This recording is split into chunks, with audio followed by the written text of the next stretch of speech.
नमस्कार साथियों। विपक्ष का असली काम है सरकार को आईना दिखाना और सरकार की वो गलत नीतियों का विरोध करना और वहाँ पर उन्हें बताना कि आप यहाँ पर गलत हैं, ये काम गलत हो रहा है, इसको इस तरीके से होना चाहिए। परंतु नहीं, जो विपक्ष है उसका आईना ही धुंधला पड़ चुका है और शायद उस आईने में फफूंद इतनी जम चुकी है, सफ़ेदी इतनी आ चुकी है कि अब ना तो सत्ता पक्ष को कुछ सही या गलत दिखाई देता है, ना ही विपक्ष को यहाँ पर मजबूत रूप से विरोध प्रदर्शन कर पाता है, विरोध जता पाता है अपना। तो चलिए कुछ हाल फिलहाल की बातों को लेकर ही आज चर्चा करते हैं। सबसे पहले करते हैं बात उत्तराखंड के ग्रीष्मकालीन राजधानी भराड़ीसैंण गैरसैंण की। अभी हाल फिलहाल में ये चर्चा का विषय इसलिए बन चुका है क्योंकि यहाँ लैंसडाउन के 3 बार के विधायक श्री दिलीप महंत जी, जो कि कोटद्वार में सिद्धबली धाम के महंत भी हैं, वो यहाँ लैंसडाउन विधानसभा क्षेत्र के विधायक हैं और वो एक सोशल मीडिया पर एक बयान दे देते हैं कि भाई भराड़ीसैंण गैरसैंण को राजधानी को लेकर वहाँ पर इसलिए ये ग्रीष्मकालीन राजधानी और इसलिए लोग इसलिए वहाँ नेता मंत्री संतरी मुख्यमंत्री नेता लोग वहाँ जाने से कतराते इसलिए हैं क्योंकि वहाँ पर ठंड ज़्यादा है और ऑक्सीजन लेवल भी कम है। तो महाराज जी, अगर वहाँ पर ऑक्सीजन लेवल कम है तो वो वहाँ पर हज़ारों की संख्या में जो लोग इतने वर्षों से वहाँ रह रहे हैं, निवास कर रहे हैं, वहाँ रहते हैं, वो लोग कैसे रह रहे हैं? फिर क्या उनको दमे की बीमारी हो गई है? क्या उनकी वो जो शिकायतें हैं वो जो पूरी नहीं कर पा रहे हो आप, उसके लिए ये एक स्टंटबाजी है? क्या ये बयान आपका ये नहीं दर्शाता कि आपकी मनोभावना क्या है उन क्षेत्र के लोगों के लिए, उनके प्रति आप कितनी संवेदना रखते हैं? मांग तो यहाँ ये हो रही थी कि वहाँ परमानेंट राजधानी बनाई जाए गैरसैंण को, परंतु हो क्या रहा है? यहाँ पर जो कोई भी नेता मंत्री जो चुना जाता है इस लोकतंत्र में, तो वो चुनते ही तुरंत अपना गांव का परिप्रेक्ष्य छोड़कर वो सीधा जो देहरादून है, ऋषिकेश है या अन्य जगह है, उधम सिंह नगर है, नैनीताल है और जगह है, यहाँ पर अपना आवास बना लेते हैं, ज़मीन खरीद लेते हैं, मकान बना दिए जाते हैं, कोठियाँ बना दी जाती हैं। परंतु जिस परिप्रेक्ष्य से आप आते हैं, जिस क्षेत्र से आप आते हैं, उसकी बिल्कुल अनदेखी हो जाती है। फिर वहाँ पर आप जुमा 4 दिन जाते हैं और बस उसके बाद फिर गाते ही रहते हैं कि कैसा देश ये मेरा, कैसा देश ये मेरा। अच्छा, एक बात और यहाँ पर उत्पन्न होती है कि जो वहाँ पर से लगे हुए जो सियाचिन बॉर्डर में वहाँ पर सैनिक हैं, क्या उनके लिए भरपूर मात्रा में ऑक्सीजन है? क्या वहाँ पर जो उस भराड़ीसैंण गैरसैंण क्षेत्र के लोग हैं जो विगत इतने वर्षों से वहाँ रहते हैं, अपना जीवन यापन करते हैं, क्या उनके लिए भरपूर मात्रा में, प्रचुर मात्रा में ऑक्सीजन प्रकृति देती है उनको?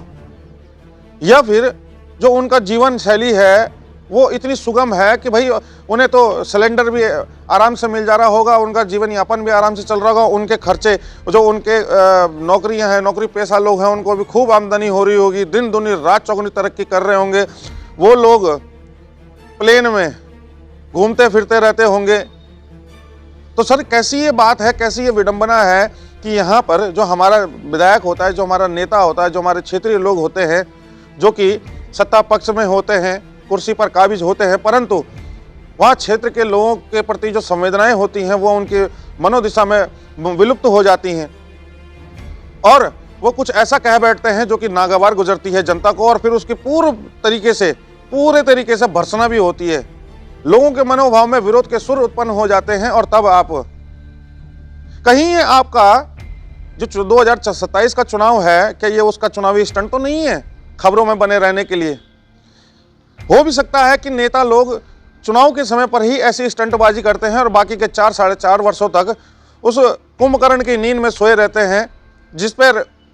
कानों में जूं नहीं रेंगती और इनको कुछ खबर नहीं होती है कि क्षेत्र में क्या हो रहा है, क्या नहीं हो रहा, कौन जी रहा है, कौन मर रहा है, किस पर क्या बीत रही है। परंतु देखिए, आपकी ये समस्या काफ़ी समय से है और मैं तो कहता हूं कि जो लोग हॉस्पिटल में रहते होंगे और जो लोग अपना इलाज कराने के लिए अपने उत्तराखंड के जो डेवलपमेंट हैं उनको गिनाते तो हैं, लेकिन हॉस्पिटल में जब इलाज कराना होता है तो दिल्ली, बम्बई, देहरादून, या देहरादून तो नहीं, खैर दिल्ली, बम्बई, महाराष्ट्र वगैरह चले जाते हैं और फिर तब वो लोग यहाँ आकर कहते हैं कि भराड़ीसैंण गैरसैंण में ऑक्सीजन लेवल कम है, सांस लेने में दिक्कत होती है, दम निकल जाता है और ठंड ज़्यादा लगती है। तो चलिए, ये ठंड भी रहनी चाहिए। चलिए, दूसरी खबर ये निकल कर आ रही है कि कल यानी कि रविवार को 22 फरवरी को प्रधानमंत्री नरेंद्र मोदी जी आ रहे हैं और वो आ रहे हैं मेरठ में। और मेरठ में वो इस वजह से आ रहे हैं क्योंकि वहाँ पर जो मेट्रो रेल प्रोजेक्ट था वो कंप्लीट हो चुका है, उसको कल हरी झंडी दिखानी है। उसके उद्घाटन के लिए प्रधानमंत्री श्री नरेंद्र मोदी जी आ रहे हैं और उसको जब हरी झंडी दिखाएंगे तो फिर मेरठ से लेकर दिल्ली, नोएडा, गाजियाबाद और हरियाणा और जहाँ तक भी ये मेट्रो का जाल है, मेट्रो रेल लाइन प्रोजेक्ट है, वो वहाँ तक सुगमता से लोग सफ़र कर पाएंगे।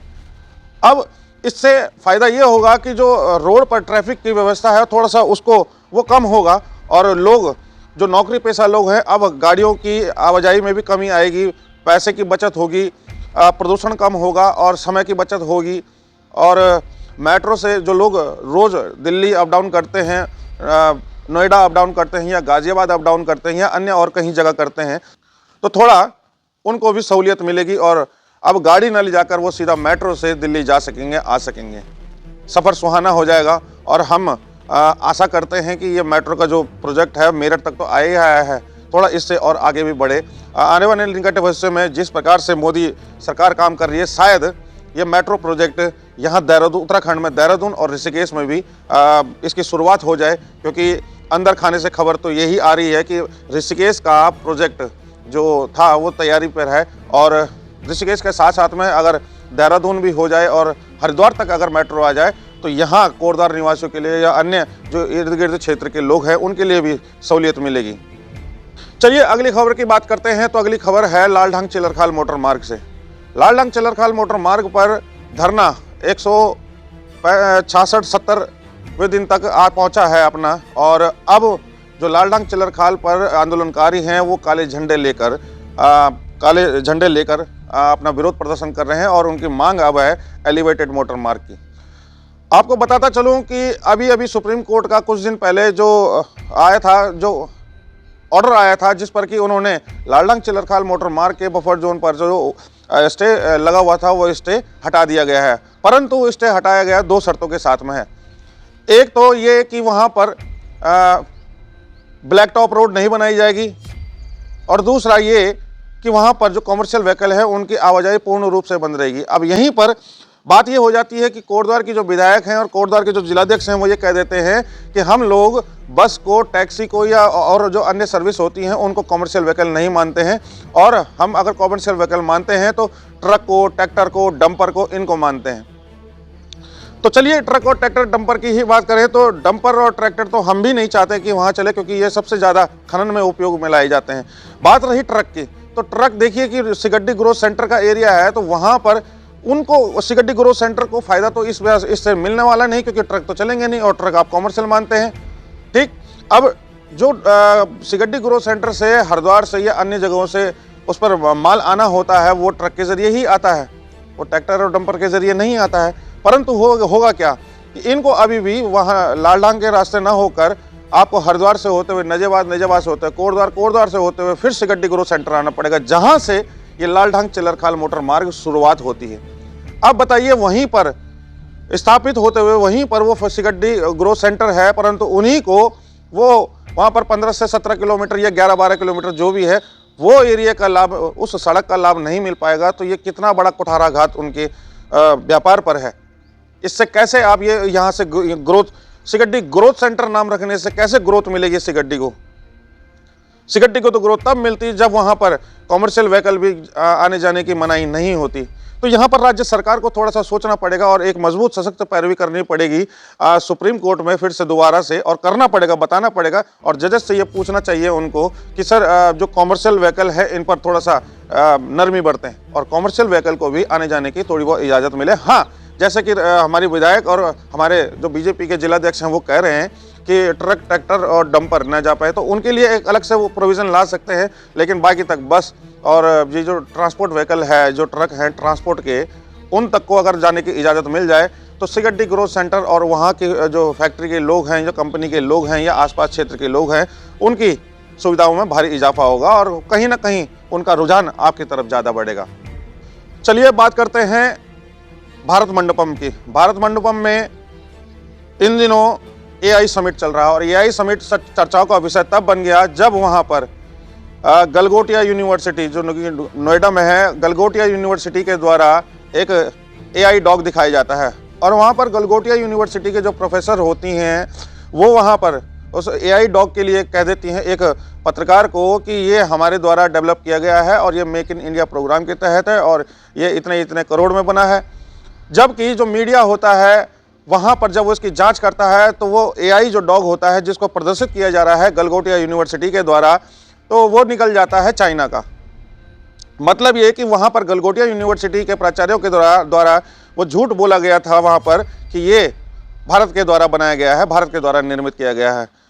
खैर, जब इसकी जो हकीकत है वो मीडिया में सामने आई तो हर जगह थू थू होने लगी। असल में ये गलगोटिया न होकर गल घोटिया है, गला घोटिया यूनिवर्सिटी अगर इसको कहें तो कोई दो राय नहीं होगी,